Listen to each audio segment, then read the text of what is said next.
Talk Story podcast. Today is Monday, December 15, day 74 of our 90-day jumpstart to 2026. Today is on health and healing. Focus for today is words that heal the body. Scripture is Proverbs 17:22. A joyful heart is good medicine. Affirmation for today. My words invite healing. My joy strengthens my body. Action step for today. Speak one healing affirmation aloud every time you eat or drink today. Tie nourishment to encouragement. Healing accelerates when your words and habits agree. So, if you were on just earlier, you would have seen that I already recorded one for Sunday just this morning and then today. So there was a double for today because I didn't record yesterday. A joyful heart is good medicine. I started wearing this crazy monitor that monitors my heart uh, yesterday. Well, the night before, my husband Bruce helped me put it on, and now I wear it. So we can continue to speak negative about our bodies. We can continue to speak. Things happen. Like, I can deal with this and I can be negative about it, or I can just listen to Proverbs 17:22 and say, a joyful heart is good medicine. A joyful heart is good medicine. I took Sunday and I didn't record. I didn't get on. I slept and then I went to work. So I took that time, and today I am here. But it is what it is. And I now have to go and get ready for work and everything. But we just continue. We continue to do what we need to do. We continue to, because, okay, one thing, let me tell you this. We cannot change the things that happen in our lives. Some things just happen. Like, I guess if I was eating better, I was doing things better, maybe those kind of things, and people can debate with me all you want, but it happened, right? And I had the strokes, and now I'm wearing this monitor and all this stuff. And I can sulk and I can be sad and I can be down about it, or I can listen to our affirmation for today, and I can say, a joyful heart is good medicine. It is our choice on how we react to the things that go wrong in our lives. It is our choice. So I choose to move forward. I choose to not let my disabilities disable me from my calling. I choose. And that's the only thing that we can do, is make a conscious, intentional decision to choose what we want to do. When I was up at 250, 225, when I was up at that 200 pounds, right? I had to make a decision. No one was force feeding me. No one was shoving the food in my mouth. I was eating it. And whether I was eating it because they gave it to me and I felt bad, like, oh, I didn't want to waste it, I ate it. It was my choice. And so I had to choose to say, no, I have to choose to say, well, I didn't ask for that. Thank you for getting it for me, but I'm not going to eat that. Thank you. Whether it looked um, ungrateful or whatever, no one was in my body. No one was doing what it took to make me healthy but me. And so I had to choose. The same way now, I have to choose. The things that I'm doing right now, I have to choose. Whether we can talk about retirement and pension and working towards that, I have to choose.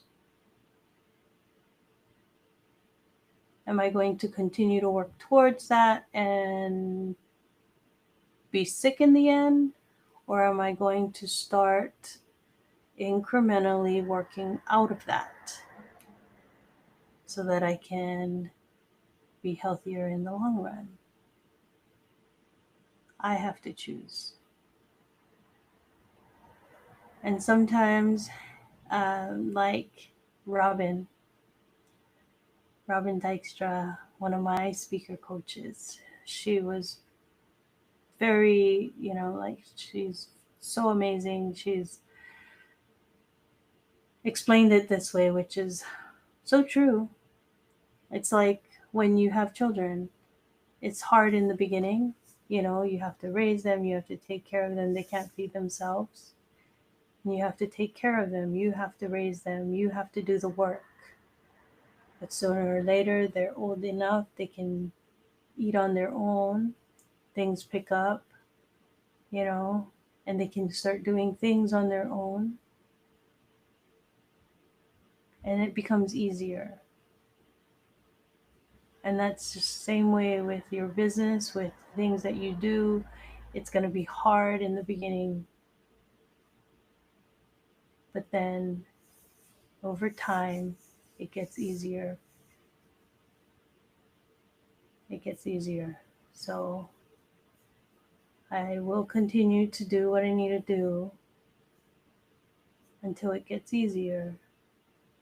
But I'm not going to push myself to the point where I'm going to be sick or whatever. Or, yeah, I have to be more aware and be more thoughtful of the things that I do. Like at work, I was carrying bins back and forth or whatever. Not carrying bins back and forth. I push them.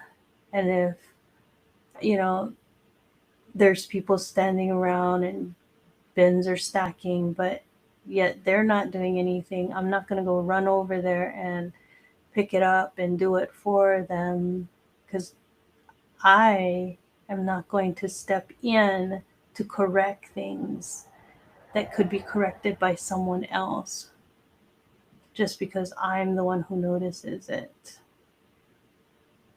I'll do my part, I'll do what it takes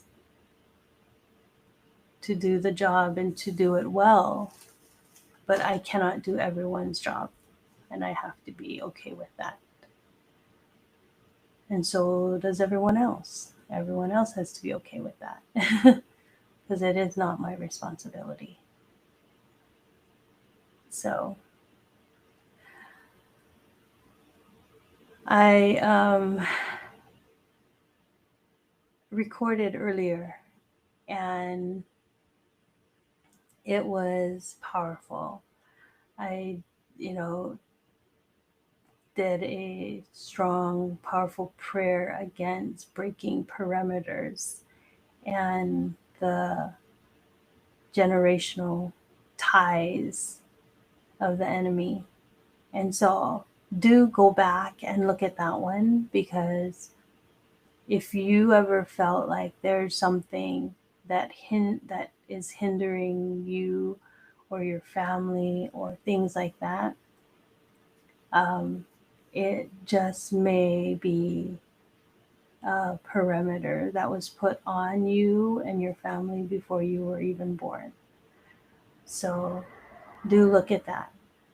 And the prayers are attached to my Facebook, so you can go and check that out. Go to my Facebook page, and I think, no, I know, I pinned it. I pinned it to the top of the page for now so that people can see it, because I do believe that it is powerful, and I would love for everyone to start recognizing the enemy and recognizing that it is spiritual warfare, that we are in the times where we need to be acutely aware of what the enemy wants to do with our family, with our businesses, with our calling. And we need to disrupt the things of this earth, right? Because, yeah, we live here, but we're just passing through. But until we are called home into glory, into the presence of God, we need to be disruptors. We need to start doing things and breaking those ties and shaking down those walls. So do look at my Facebook and check that out. Uh, Use it. Not just check it out, but use it. You know, read it out with conviction. Pray that prayer. Because as we all can be that ripple, I am but one pebble in the pond, right? But as we all start casting those pebbles into the pond, we can make some waves. And I'm going to tell you, the devil's not going to like the waves, but we know that the victory is ours. So go ahead and look at that, and pray that. Like I said, I pinned it to the top of my Facebook post, my Facebook page, but it is powerful, powerful, powerful stuff. And I just thank God for that coming across my page just yesterday when I needed it most, Sunday when I needed it most, and it's so good. So do look at it, do pray it over, and thank you for the Power Pusher for putting that out. Incredible. But I have to go, I have to get ready for work, and I didn't even make my lunch or my coffee or anything like that.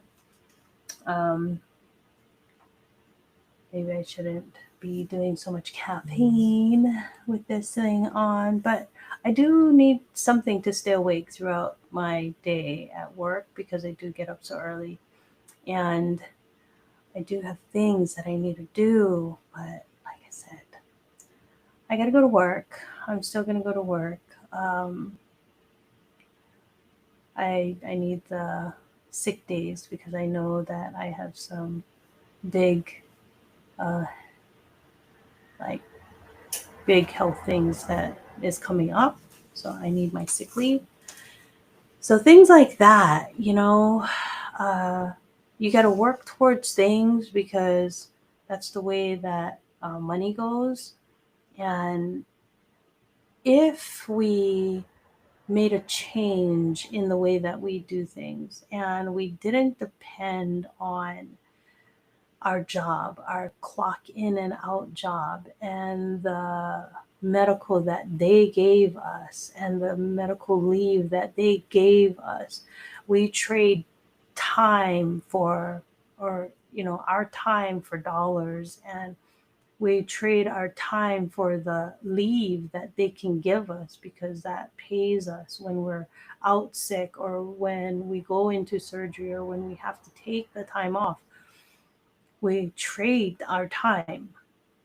Now, if we started to think differently about that, and if we were like, okay, I'm going to start looking at uh, increasing myself, right? You increase yourself, not them, Because when you work a job, you increase them, you increase the business, you increase their company. You're not increasing yourself. But if you start increasing yourself, if you start bringing up your skills and you start like investing in your training and investing in your self, what happens? What happens? You start to bring up your value. So you bring up your value, and then now you are worth more. You start putting that out there. And then you can actually start making money on you. 100% of it comes back to you. And that's what I mean about making that change, making that decision, and doing your business on yourself. So that is what I'm working towards. That is what I'm doing. Uh, some people don't understand. But like Lisa Nichols says, you can't give your $1,000,000 mindset, your $1,000,000 business, and give it to $100 thinkers. It's not going to work. You can't expect them to see your vision. You can't give your, $1,000,000 vision to $100 dreamers. It just doesn't work. So, anyway, I gotta go. Second time he opened that door already because he knows that I gotta head out. But I'll be seeing you guys later. Take care and God's blessings always. And please do check out my post that's pinned on my Facebook and pray that prayer over your family, over the generations to come. And until tomorrow, God's blessings always. Ahuiho.